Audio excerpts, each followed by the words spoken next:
Okay, Donnie, is the audio good for you? Then we can start. Yay, and Okay. stuff.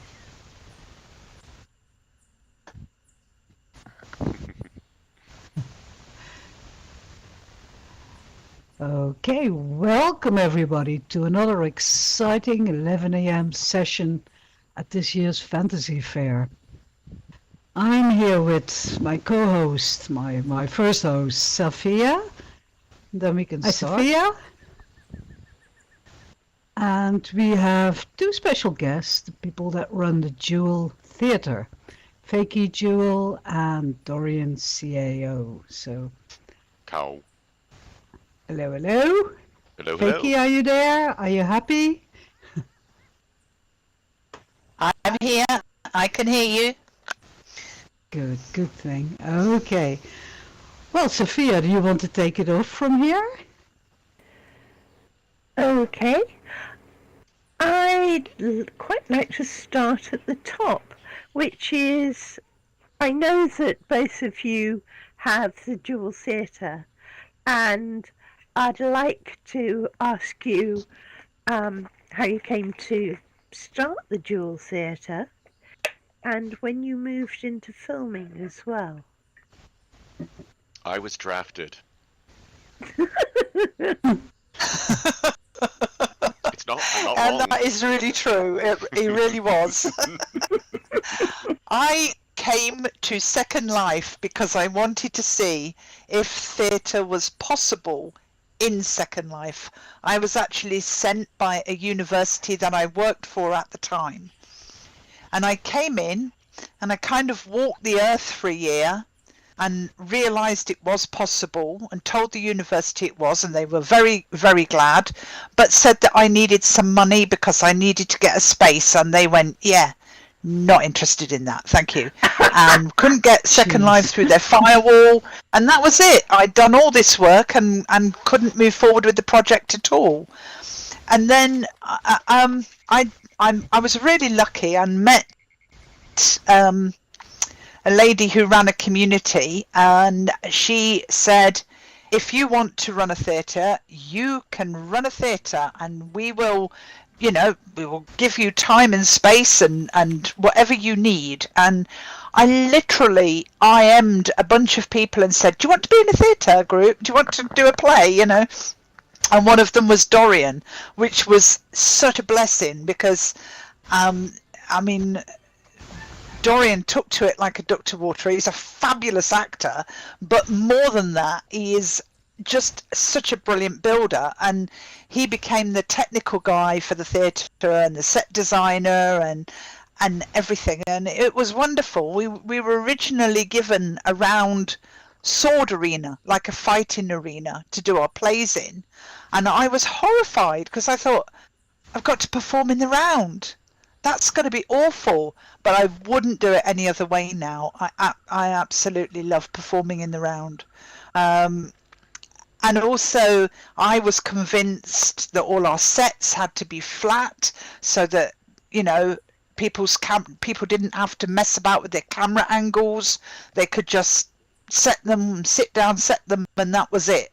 And so I would have these pancakes that represented space. And Dorian kept trying to convince me to just put a little bit more height in. And if you've seen any of our plays more recently, we go absolutely nuts. We'll put boats at sea.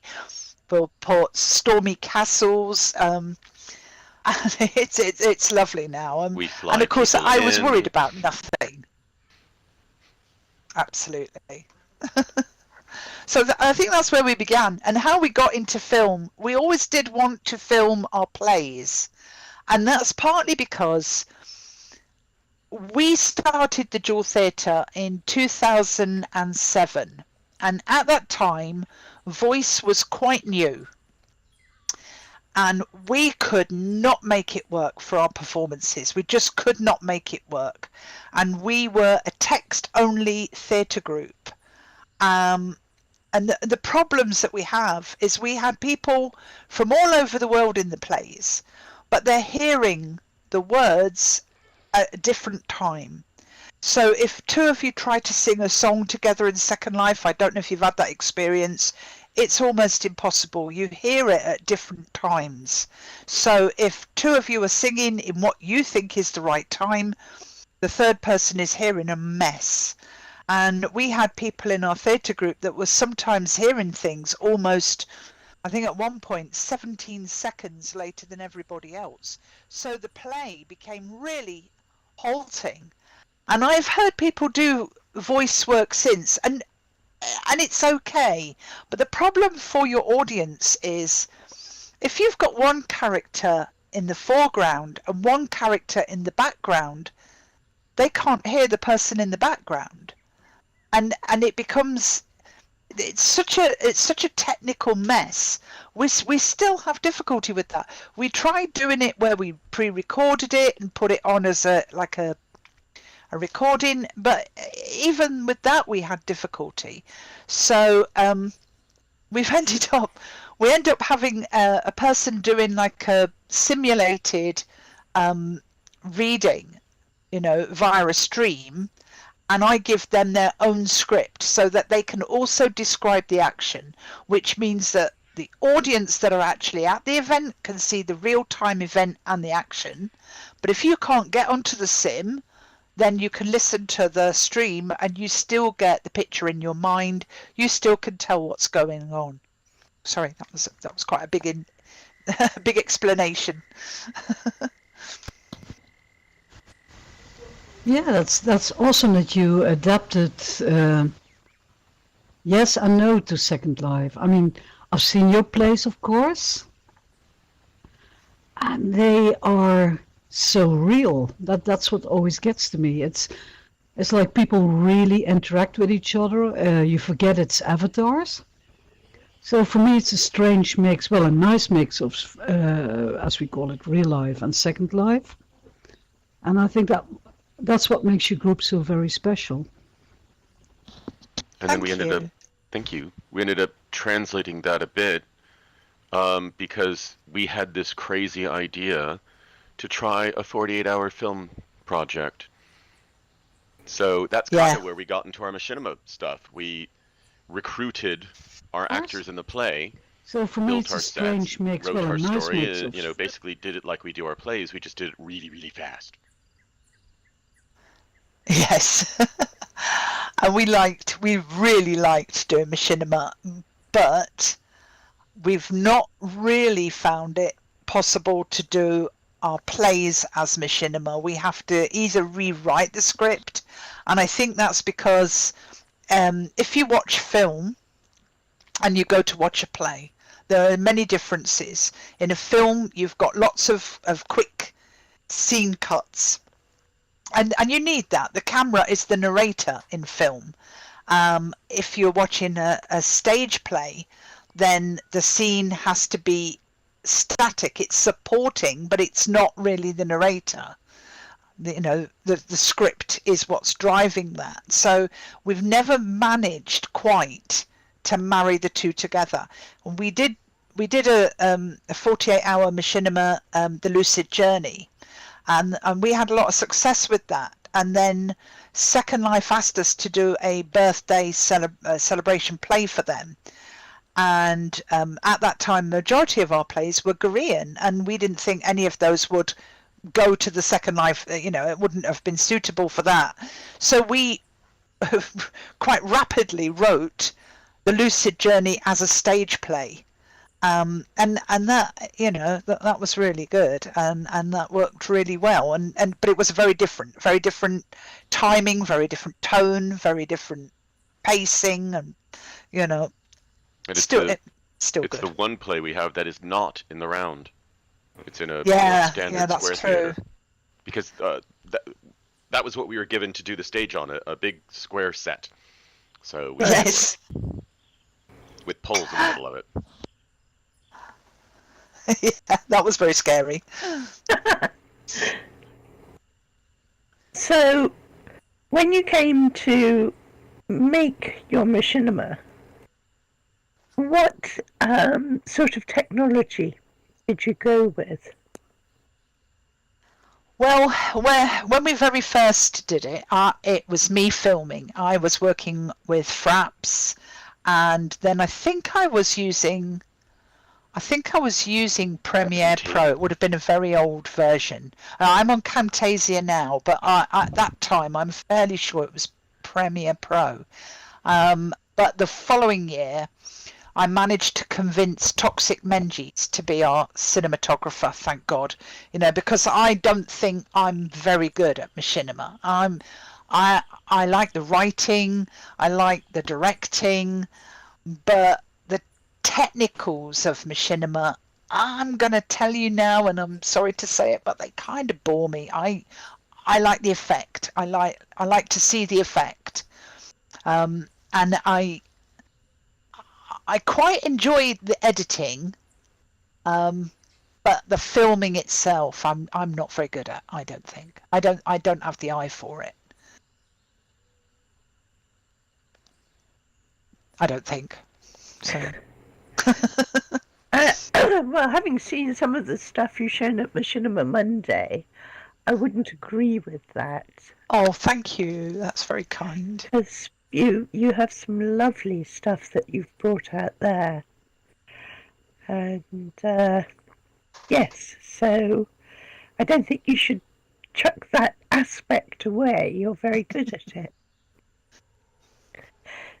What was the first big thing you filmed? I think the first big thing, I mean, we did this little film called The Titty Tour, which was our first 48-hour machinima thing. It was a strange little story, but of course with the 48-hour, you're fed by the character that you're given, the line that you're given. You've got to write something within 2 hours, and I mean, we're really lucky in the Jewell Theatre. We've always got this big team, so they all, bless them, they go out sourcing stuff while you're writing the script, and then you can all come together. You'll be able to tell from my accent that I'm from the UK, and of course sometimes I'll write things that just do not translate. So you go back to the team and you say, okay, well, what do you think? And they'll go, what does this mean? So you have to be very prepared to edit on the fly, and I've never been particularly precious about my work. If somebody says something isn't working, then I'm very happy to change it. I think that was probably the longest thing that we did, and then of course all our 48 hours. We filmed one of our plays once, and that was Petruchio. We did the first half, and I think I filmed the second half, but I don't think I ever put it together because it was such a monumental effort. It was half an hour long, and it worked really well. I mean, we had some wonderful voice people in. We couldn't use all our cast for the voice because not all of them work with voice, and you have to respect that. But so I think that Petruchio probably was the longest thing we ever did, and that was probably about 30 odd minutes, and it's the first act of that comedy. Right. We have filmed another one of our plays, Snow, but I think, Chantal, you filmed that, but I don't think you've ever edited that. So I don't know whether that footage is still somewhere in one of your memory sticks. That's probably somewhere on a cutting room floor, but it's, then we did short films. Oh, she's having voice trouble. Okay. I have to say, I have such sympathy with things that end on the cutting room floor.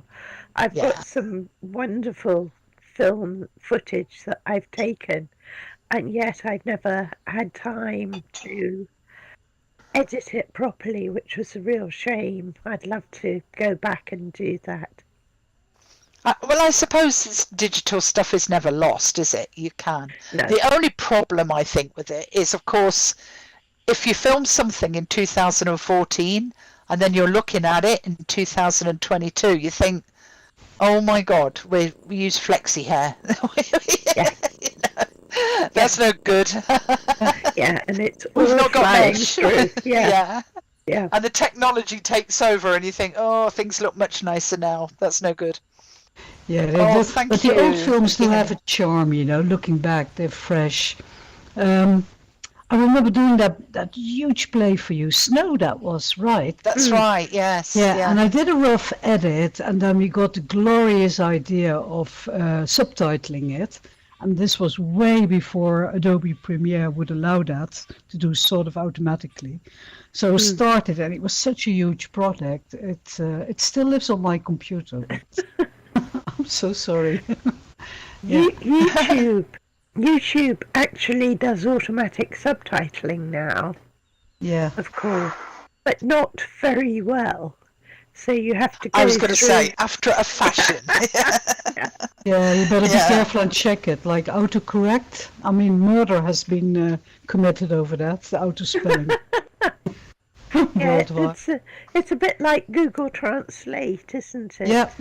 Oh, yeah. terrible. Have you ever played the Google Translate game where you take a song, the lyrics of a song, and you translate it into one language, and you translate it into another, and Yes. then you translate it back to the original, and, you know, hilarious chaos. That's so funny. I never knew that was possible. Oh yeah, we do that at work. Way too No, often. I've never done that. That's a good idea. That sounds Oh, fun. we must set up a session. Stairway to Heaven translates particularly badly. Oh my I can say. But we must do a full machinima once, right? With your new play. You must be having ideas, Fakey. It's been a long time since Jewel Theatre did a Yes. play. So when is the next one Well, coming? the last play that I wrote, we put out a call, and it was just at the cusp of COVID, and I thought I'd be crushed in the rush, but oddly enough, I just couldn't get a cast together for it. So that play is sitting in my inventory, and we never got to do it. I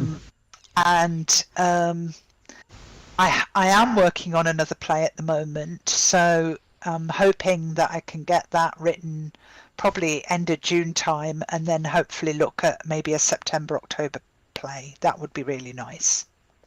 Yeah, that would be awesome. Was Snow the one you did at the old LEA? And that we filmed Yes. it as Yep. well? Right. Yes. That was fun. Having a whole We region really to do. enjoyed Snow. Yeah. Yeah. It was great having a whole region to translate from a play. And we With quite little enjoyed Easter the play as well, because we were all in animal avatars, most of us. Yes. I think I was in an old man's avatar, but, you know, we just enjoyed that we had a play that was predominantly where animals were playing the main characters, and there were humans in it, but, you know, it was an interesting idea. Yes. We I like the remember parts the part with with wolves the too. wolves. Yeah, Ace Wolf Yes. is saying he liked the parts with the wolves. Yes, I remember that Yes. very well. With the puppies, the little babies Yes. playing in the snow. Yeah. And you mentioned writing for a play is, of course, completely different than writing for a movie. But I'm sure you could, Fakey, if you set your heart to it. The things I read from you, you're a very good writer. Oh, thank you. So would you consider that, or are you saying I'm keeping my talents where they work best? No, I'd completely consider writing for movies. My master's degree was in that, so I absolutely would consider that. I really enjoy writing for machinima, but if you look at a lot of existing machinima, it's almost like an installation piece rather than narrative, and a lot of machinima does steer away, and I think a lot of that is the lip syncing and just the problems of getting that to all work. The lip sync and the facial expression, the second line Yes. are so still. I wish we could send a call to Linda Lab. Please help us, poor filmmakers. Yeah. I think that the look aheads have been a huge step forward. You can actually grin on a look ahead, and it isn't that sort of awful cheesy dopey smile thing. And you can raise one eyebrow. I like that. Dorian, you're wearing bento? What is it? Because your lips move quite well when I zoom in. So I'm actually wearing a Catwa head, their HD one, and when we had a machinima project to do lip sync, which funny enough we all just went our own ways and did it, and two of us came back with the Raven from Edgar Allan Poe. I think it was Fakey told me that there was this little bento lip sync HUD by MedHue. Go grab it, it was cheap. So I got it, and that's what I use for my lip sync now. Okay. It's better than just the normal gestures, but it's still really hard when filming to get the right emotion from a face. Even with if you're doing critters or doing non-human avatars, it's kind of difficult depending on the avatar to get some really good emotions. I think, and certainly I've often felt this with writing for the stage in Second Life, that you need to think about Second Life performance a bit like puppet theatre. So we use an awful lot of the alt click to make the avatar look in the right direction. If somebody is feeling sad, we'll get them to look down. If somebody is in love, we'll get them to move forward. We get them to invade personal space. And the best actors I have in the theatre group are the ones that are very spatially aware of how the body can represent emotion. And I think that works really well, because I don't think people necessarily need to see somebody grinning like a Cheshire cat. Because we all are in Second Life, and we all understand that Second Life is it has limitations. So I've found that my audience, if somebody crashes, my audience seems to completely understand. If somebody completely different turns up in the same outfit and takes over, which has happened to us, and it's happened a fair old bit, and our audience don't bat an eyelid. And we have a very kind of Shakespearean attitude to our theatre. When we very first started, Dorian came over to the UK to stay with me for a bit, and we went to the Globe Theatre. And in our productions, people are allowed to heckle and yell at the stage, and we actually heartily encourage this. Because it convinces the actors that your audience haven't just parked their avatar bones in a seat and gone out into their gardens at home, and that they're actually engaged with the performance and what is going on. So we really like all of that, and we'll quite often copy the best lines and post them in our group chat so that everybody can share them. Because of course, if you're an actor waiting in one of the sets, you can't necessarily hear all the words that are being said around the audience. So. And it makes us laugh hysterically. It does. They're really good. They're really good at heckling us. Yes. I was thinking of Edward Gordon Craig, the drama theorist, and his idea of the actors being uber marionettes, and that in a way Second Life is giving us a chance to fulfill his vision, except rather than his sort of representational sets, we're actually having, we can go the other way and have strangely realistic or even fantasy sets, and yet our actors are as you said, more marionette-ish. Yes. Yeah. I mean, if you have got a wooden puppet, it is possible to make that wooden puppet express emotion. Hmm. And it is possible with your avatar to get it to express emotion without necessarily having the face change very much, or, you know. Well, and in the But plays then, we have to do that because, yeah, we have you to, know, yeah. people aren't necessarily zoomed in on our face when we're in the middle of a big huge theater. So, Yeah. No. you know, there's just the way you walk towards someone, or there was this one time that my character was sort of what's the word, I don't know, but basically I encircled this other character to sort of like, Yes. you know, Yes. judge them and give them this little, you know, this feeling, and it worked really, really well. And luckily enough, I could do it without bumping her every single time. But not easy to do. No, it's not easy. But you know, our characters and our avatars. You know, I have a set of avatars made by Damien Fate from years ago called Loco Pocos. They are pre-mesh, but those little suckers, with some of their emotes, just had so much emotion. It was very hysterical with those. So it can be done. It's just I wish we could do it better with the face for filming. Yes, and subtler. I mean, everybody's probably familiar with that gesture of the laugh, where the avatar holds its stomach and shakes and everything. God. It's too much. yeah. It's too big a gesture, and in filming it really doesn't work. You're better off just doing it with a voice, you know. And it's annoying. I mean, we have got those face expressions, which are pretty good, but they're just such hard work. I mean, getting those set up takes ages, and I don't know. I mean, in a play, we would not even be able to bother about it or worry about it. But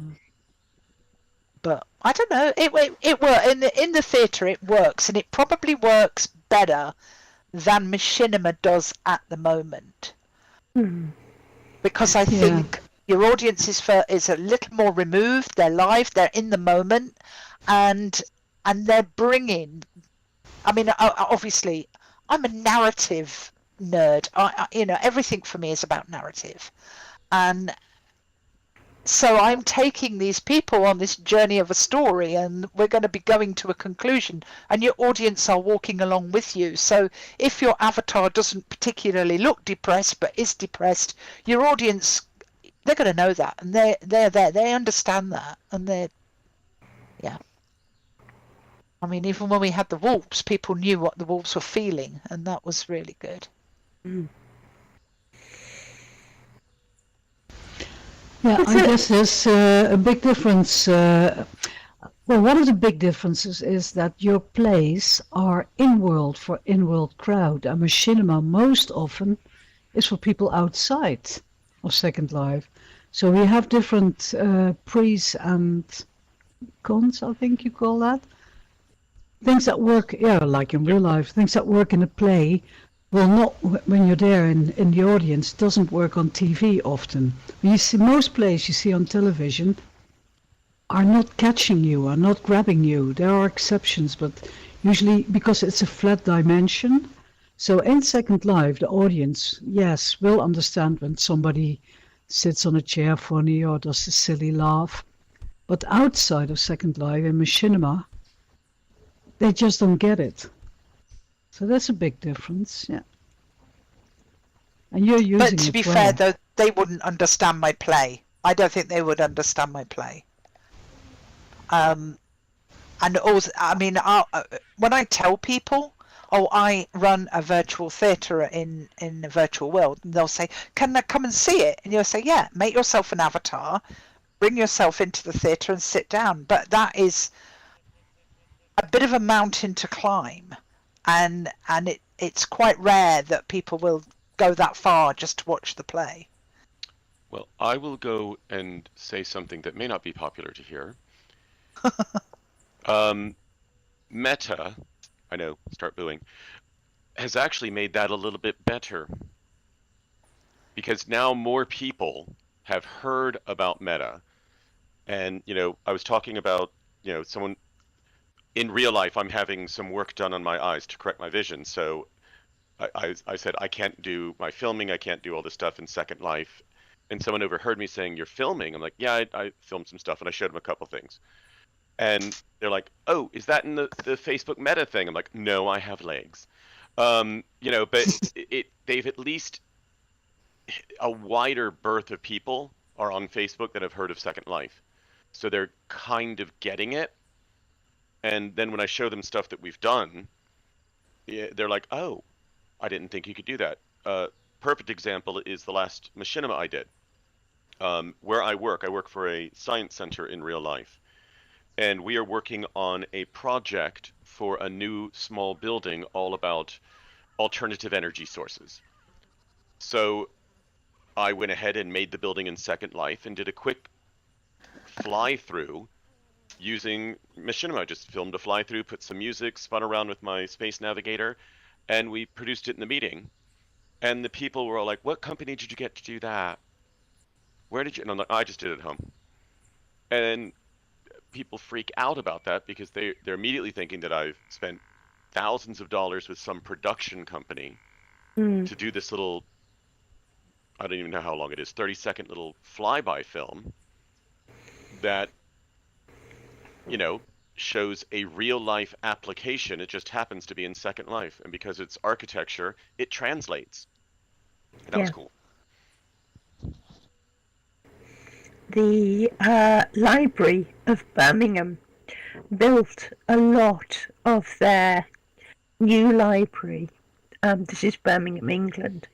Built a lot of their new library in Second Life, and then had people who were going to be working there come in and make decisions about what kind of seating there would be and which bits would go where. And when they moved into the actual building, everyone was totally familiar with the public spaces.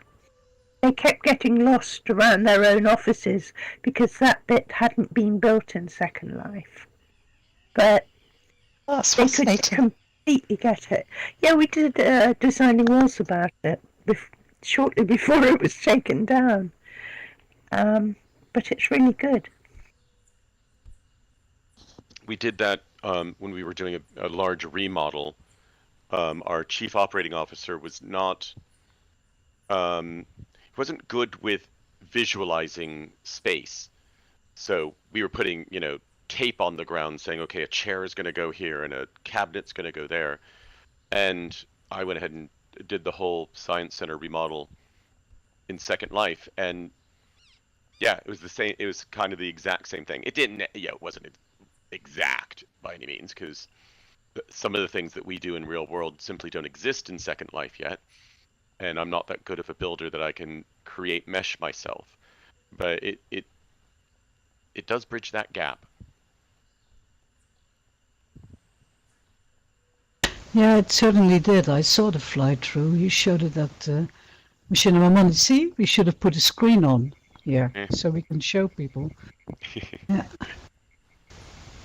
It was really impressive, Dorian. That was well done. Yeah. It was terrific. Might be in my, I don't know if it's public on my video page. Yeah, we could put a screen out quite easily. Chantal, do you want to put one out? Yeah, I'll put it up. Yeah, I will. Let's see. Let me find a link. Be careful not to put it over your head. Oh, I probably did now. I can't see. Oh, I'm sorry, audience. You see why Second Life is so much fun. And now it's the wrong way around, so I'll turn it. See, it's a miracle. Okay. I don't remember it being so big. Was it so big yesterday? There we go. Now straighten it a bit. Down. Can you guys see the screen? All I need is the link, Dorian, and I'll Put it in. Yep, I was waiting for you to move it into spot before I interrupted. Yeah. There you go. It's a Vimeo. Thank you.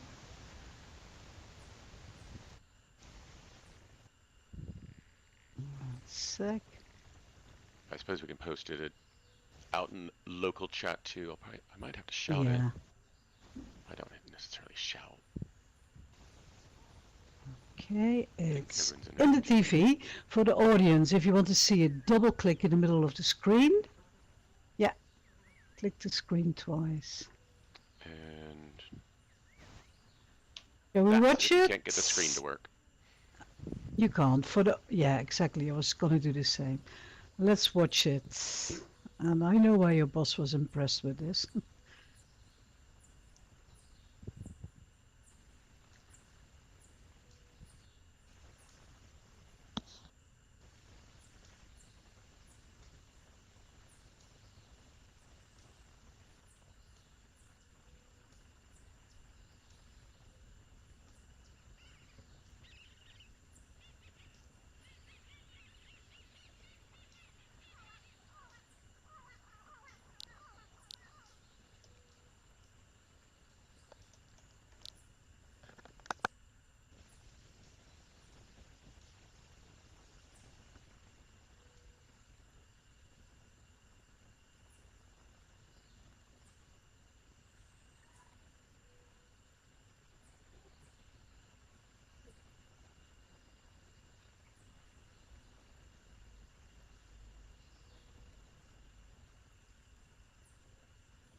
Thank y'all.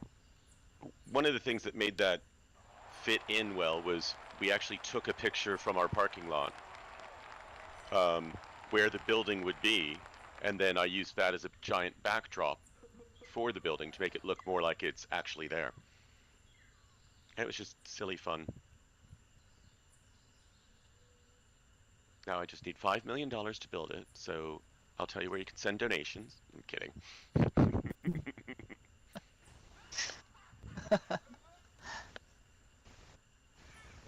Yeah. Well, about donations, there's donation boxes here. Say no more. For relay. Yeah. Donuts are welcome too. Yes, of course. Yeah. So, yeah, the combination of Second Life and filming is perfect, isn't it? You guys say you're not filmers, but you were talking in the beginning of the hour about the 48-hour film project films you did. And there's some great ones there. Remember the Cupcakes Christmas? Yes. Yeah. Can we see Yeah. it? Oh, we had so much Can fun we doing show that those. here, please? Yeah, Could you of see? course. That Yeah. was a team effort Have you got with the link, animals. I was a Chantal? 'Cause- chicken. Yeah.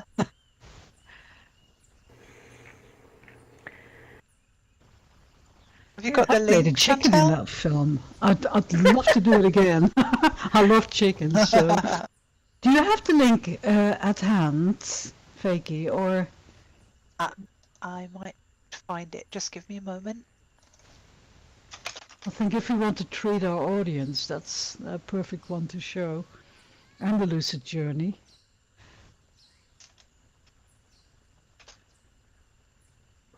And let's show the Raven as well. With Yeah. the lip sync test. That would be nice. And maybe Dorian, you can look them up, and that Fakey gets the cupcake. Okay. There's Cupcakes Christmas. Okay, let me feed that to the screen. You guys take your time to get the other one. Where is my Raven one? There it is. Hang on. That I'm was just putting it in the thank screen now, so For the people that are already clicking, hang on, 10 seconds. And here we go. Shall we watch the cupcake? Yeah. Okay, click in the middle of the screen, please. There we go.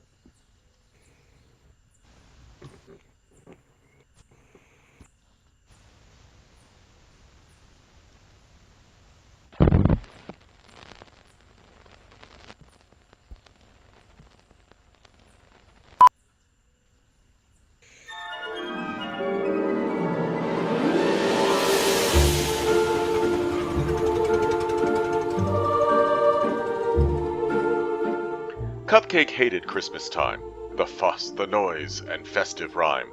Loud bells, bad weather, the constant wet, shoppers getting further in debt. What is Christmas for, he'd sigh, but no one heard his plaintive cry. With generous shoppers giving treats of biscuits, cakes, sweets, and meats, Monster loved the holiday, inventing brand new games to play. With Bimbles, who was her best mate, by his side, her days were great.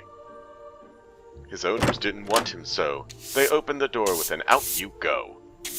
Alone in the world, he made his way, when two mean dogs attacked the stray, and Monster came and saved his butt, so now he loves the bulky mutt. They both dreamt of Christmas Spot, a mystical and magical plot, for a jam-packed time of fun mayhem, with snuzzles and love awaiting them, where food was left by a spiritual guru, Luke Goodwin, and his dog called Lulu.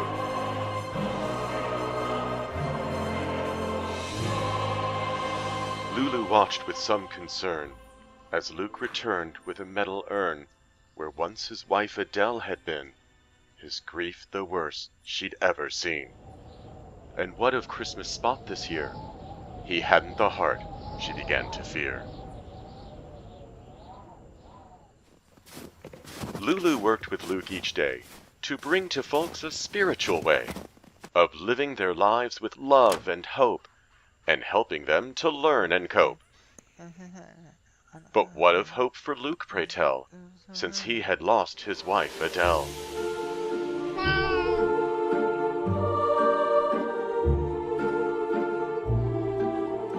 Now Cupcake didn't care for men, but as Luke and Lou walked home again, Cupcake watched him with his dog, and followed them at a jog.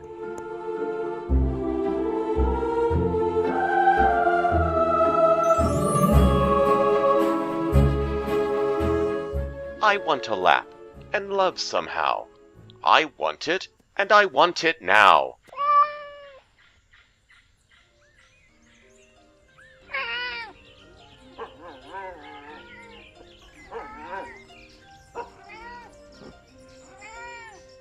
Knowing Cupcake's temperament, the dogs were shocked. He was adamant that they must help him with Luke's case, to bring a smile to that grieving face. Together they traveled at a trot, off to rescue Christmas Spot.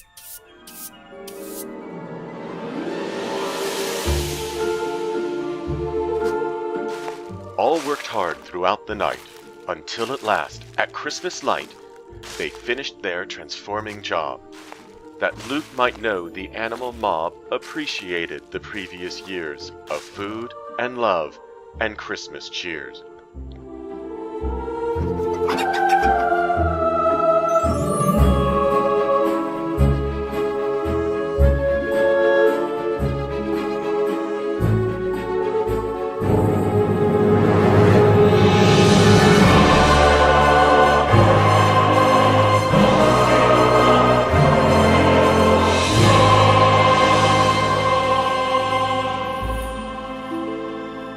Opened the curtains and looked down. A sense of wonder turned his frown. Christmas Spot had been transformed into a scene perfectly formed, into the face of his wife Adele, their way of saying Bon Noel.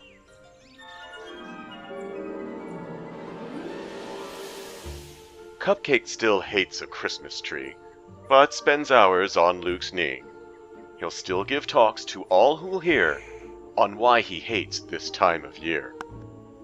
Monster and Bimbles both moved in, and all lived together in Luke's cabin.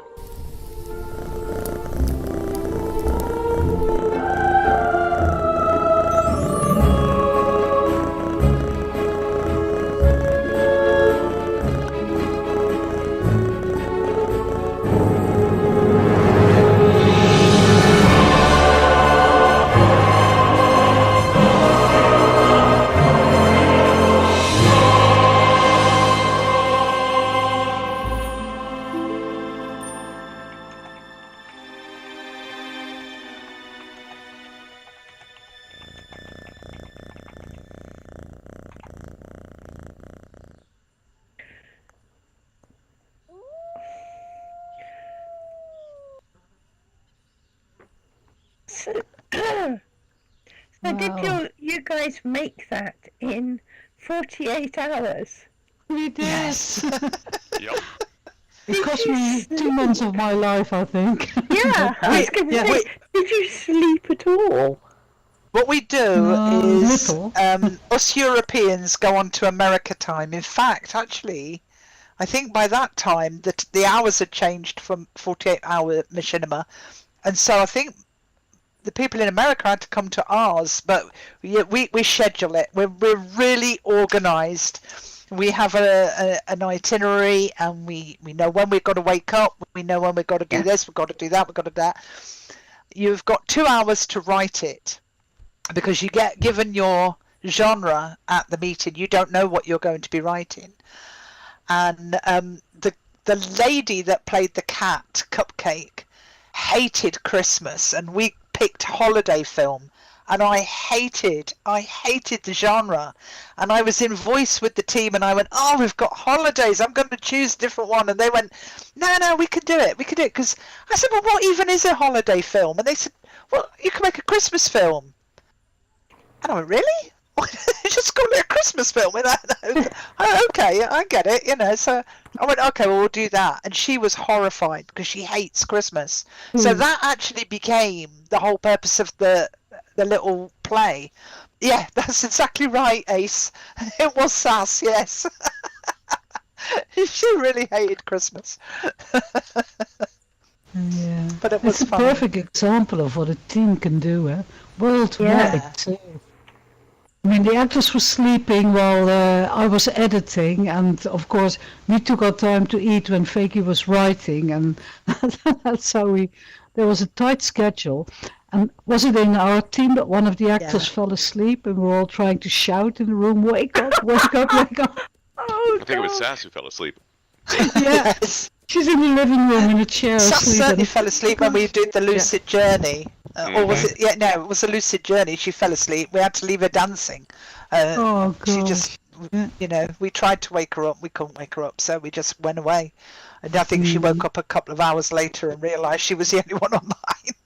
I mean, that was the only problem. If you didn't all go to sleep at once, you cannot have a truly international team unless you sit down and say, okay, on that side of the pond you're in Team A, and on this side you're in Team B, but that would be so sad. It would be sad to lose, to lose that kind of team spirit. It was great. It was such great fun. 48-hour weekends were a blast. I loved them. Very stressful, but great fun.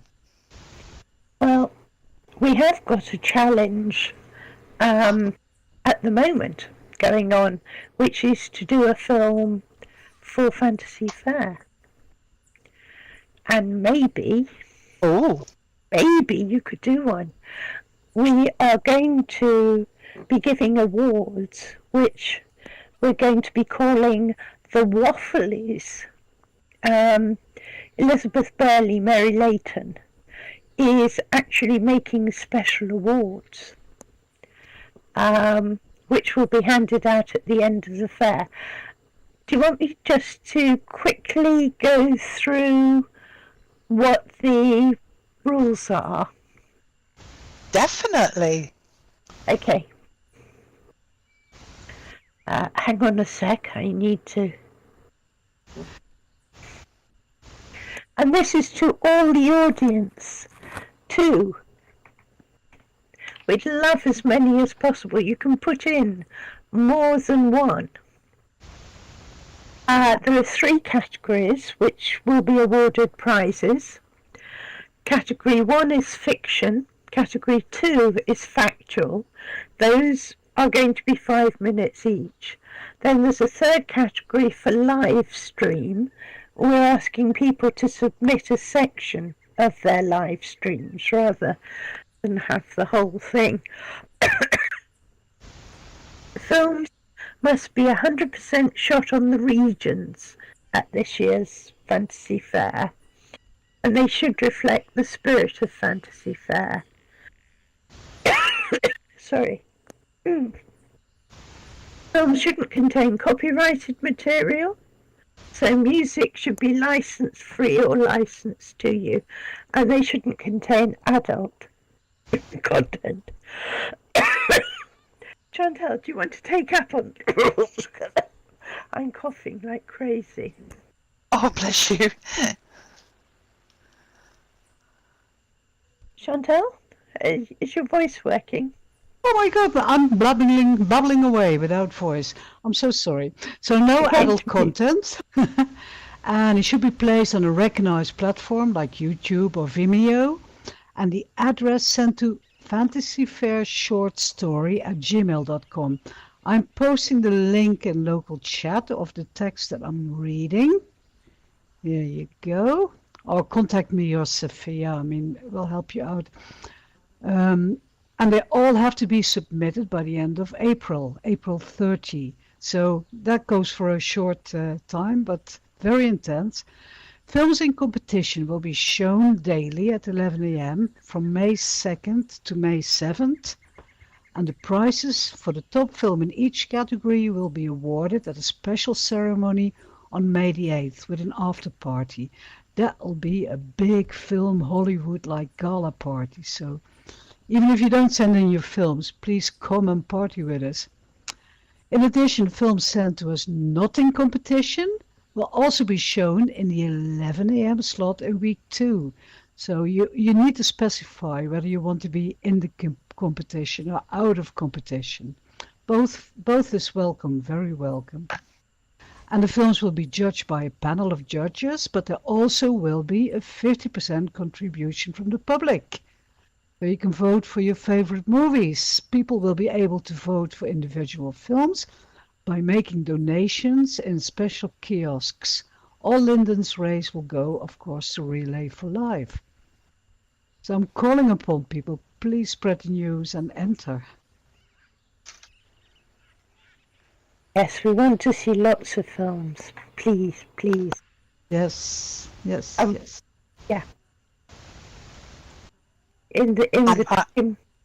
Yeah, sorry, go on, Fakey. Well, I was just going to say I can personally guarantee it's a lot of fun. It's quite frustrating, but it is a lot of fun. Definitely give it a go. Yeah, and if anybody wants to be in it filmmaker, and wants to be part of our team, come and talk to us.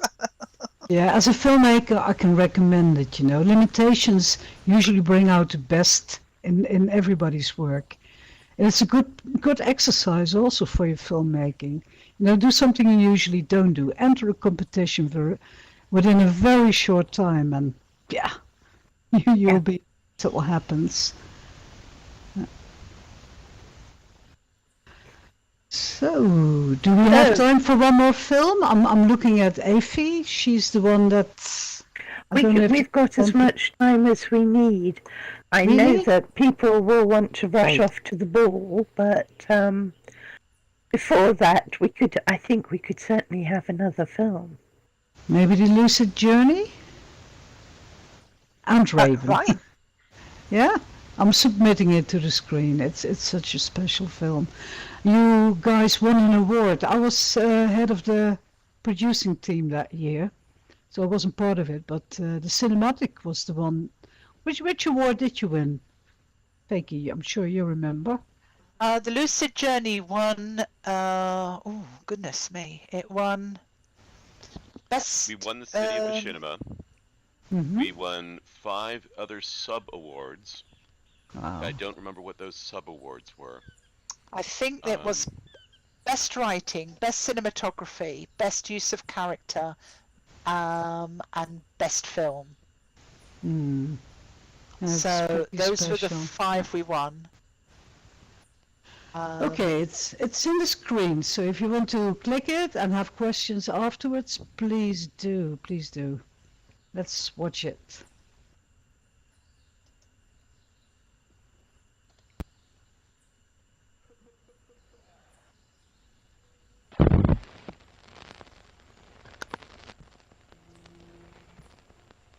I'm not getting it on the screen, Chantal. I don't know why.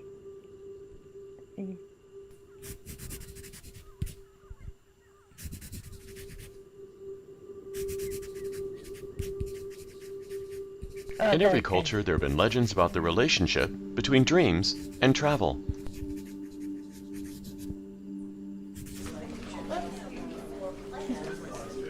When he disappeared, I broke into my husband's desk searching for clues. He had become obsessed with the theory that our dreams were a passage to other dimensions. Excellent, Catherine, but perhaps deepen the shading here where Mo's back comes. See?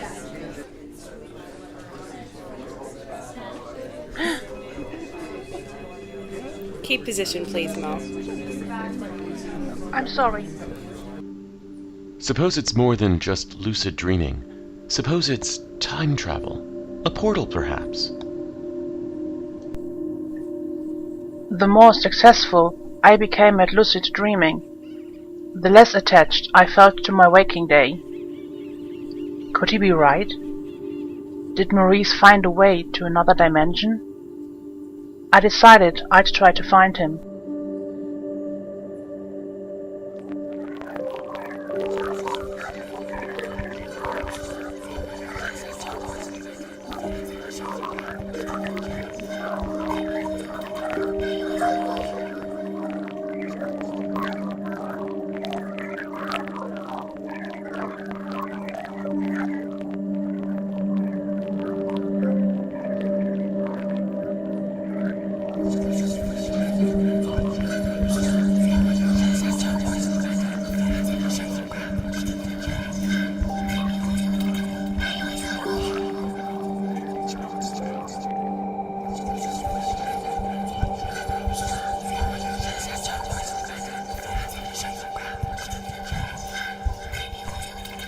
I've watched them work.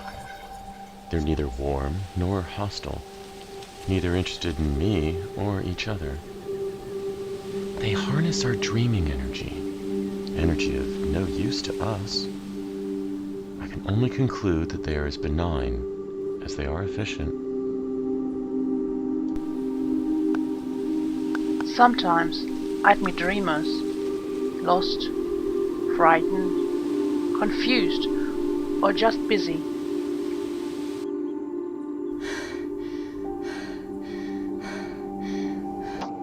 Where are my shoes? I'm so late already.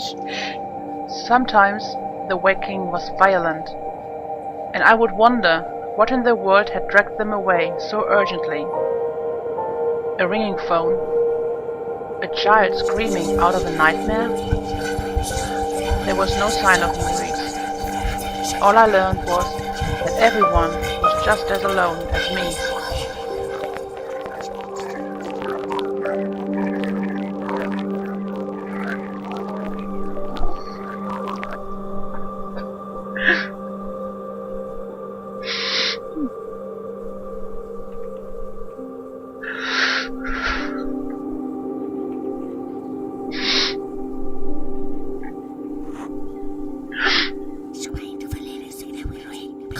Can I keep you?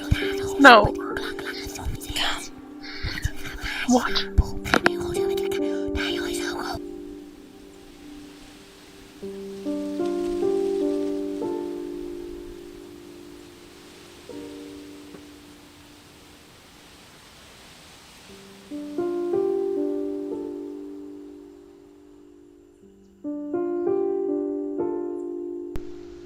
The light is wrong.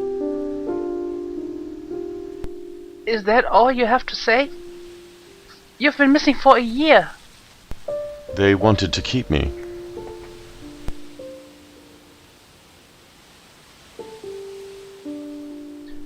What is this place?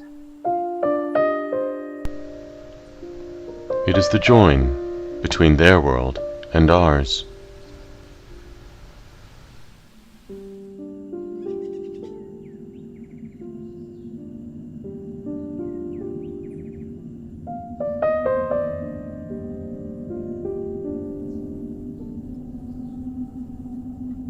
It's so beautiful.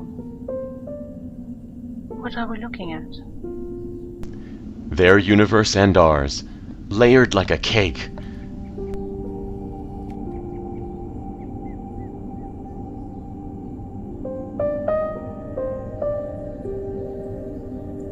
Come back with me.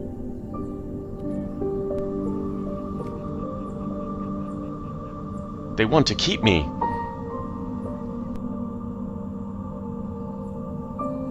I want to keep you.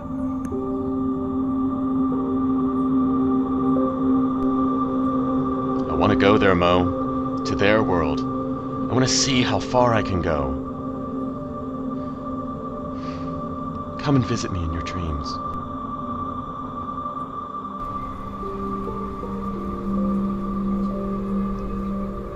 I let him go.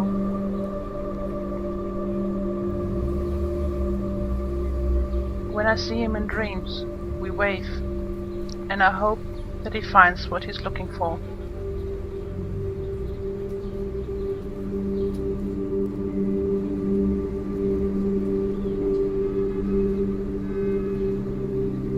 I miss the colors of life. I miss sharp reality.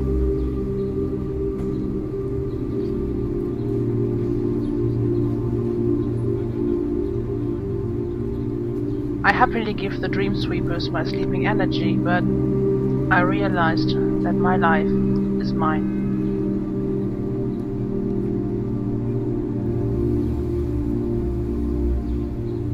Can I keep you?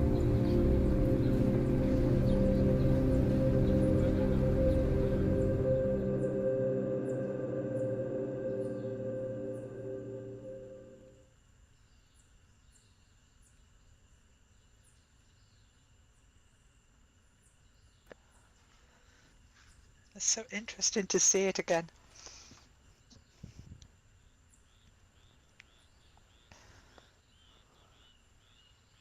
It's funny because that's right when Mesh was first starting.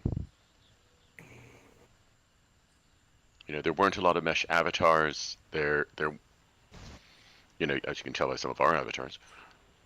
Yeah, the dream figures are fantastic. Eh? Yeah, they were I remember 10 asking you after the film, what is it? I want to buy that avatar. It's beautiful. Yeah, Poor they were Mesh. just 10 lindens on Marketplace. We found them and like, these are perfect. They come in different colors and everything. It was amazing. Yeah. You know, and yeah, just little things, you know, like we're doing this, we're doing that. Talks goes, Dorian, go and build a city. I'm like, okay, you know, and you know the last dream sweeper that was walking up to the park bench, she was in a viewer that couldn't see Mesh yet, so everyone to her was giant. What did she call them? No, Donuts? triangles, yeah, and yeah.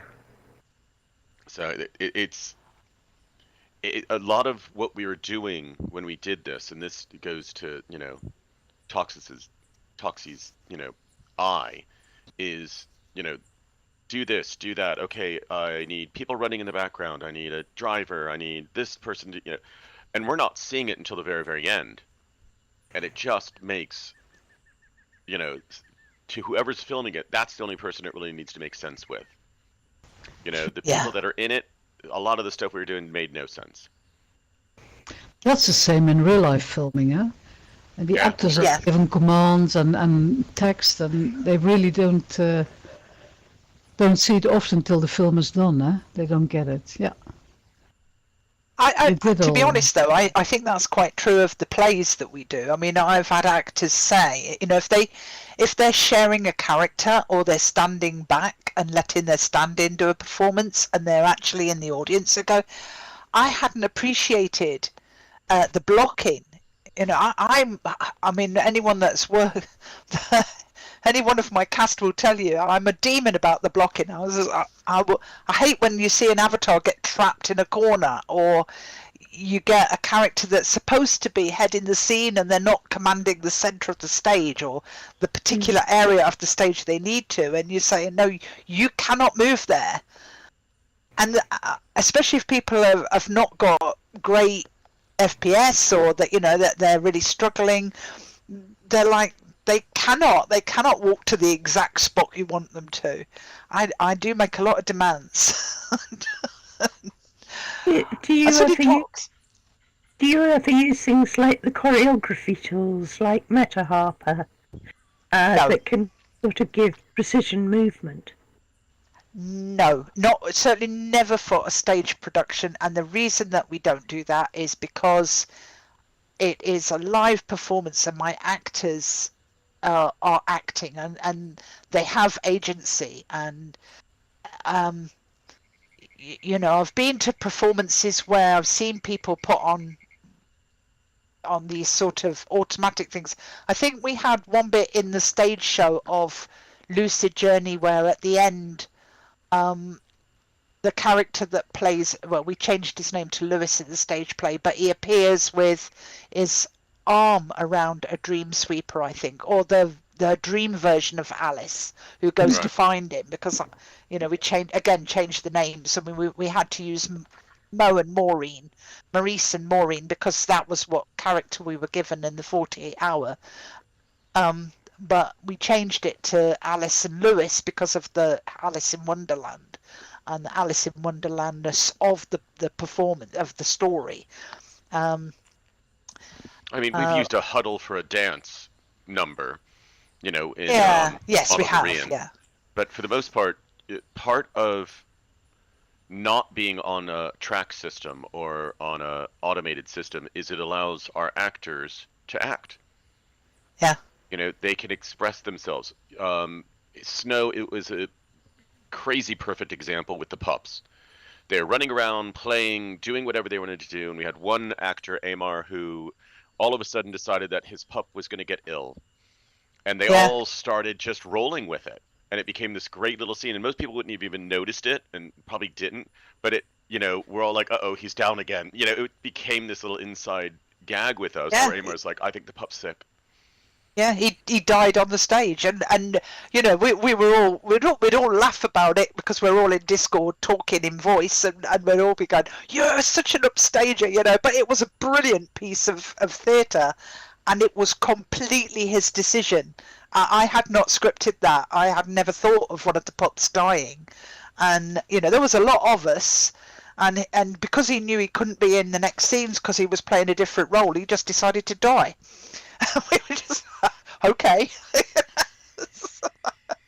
And he was great. It was. I love when actors do that. I love when they take responsibility for their characters. And I remember in rehearsals one time, one of the actors saying to me, what am I looking at? I had there looking at a cage where there was a girl that had been put in the cage, and he said, "Oh, she's in the cage and she's starving. She nearly broke her heart."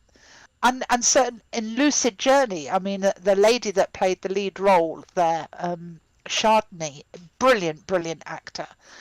But I had to make her cry in that production, and I literally had to get her in a one-to-one chat and just keep talking to her until I made her cry. And then we got, right, let's get you in voice and record this, you know.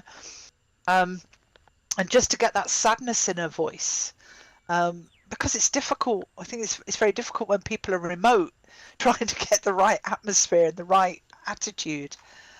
I think my least favourite actors are the ones that just go, oh, I walk here, I say this line, I walk there, I say that line. Ones that don't read the script unless it's their particular part, you know. Those always kind of make my teeth ache a little bit. But the ones that come in and say, oh, I think my character is doing this in this scene, I really appreciate that. And I think that is the magic of theatre. And the problem with pose balls is it takes some of that agency away from the human being that is operating the avatar. And I think I get more out of them when I let them, bring something of themselves to the performance. I think that's fantastic. Thank you. Yeah. We're so lucky to have you guys here as our guests, Yeah. telling all these wonderful stories. So, what's happening tomorrow, Chantal? Tell us about tomorrow. Very special day at 11 a.m. This session. It will be Strawberry Linden. We will interview her, and she's open to questions from the audience. So Strawberry Linden at 11 a.m. And at 1 p.m. we have a special version of Machinima Mondays. And Mr. Kirsten Lee is coming over. We all remember the maker of the Kirsten Viewer. So for all the tech people, and he's actually quite charming. I met him in real life. I think he's pretty good friends with our camera woman, more than that. So... yeah, I hear some giggles here.